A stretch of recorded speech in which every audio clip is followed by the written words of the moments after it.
Hi, my name is Emma Brockman. And my name is Amir Fraser. Welcome to Robot Newscast. We are happy you came. We are going to talk about the weather. To you, meteorologist. Thank you, Emma. I will talk about the weather. The temperature is 32 degrees Fahrenheit with a chance of a blizzard. Back to you, Emma. Okay, thank you, Kaylee. Now we are going to talk to the field report. Going to Kristen Nelson. Thank you, Emma.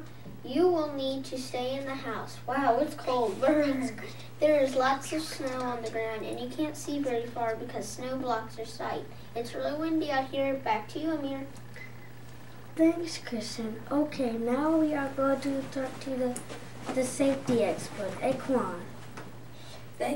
Thank you, Amir. You will need to stay in the house and get some updates from the Weather Channel or the radio. You need a flashlight in case the power goes out. Make sure you have food and water in case you can't leave your house. You will need blankets to stay warm. You should not drive in the blizzard because you can't see and the roads are slippery. Stay safe. Back to the studio. Thank you, Quan. Thank you for coming today. Hope you listened.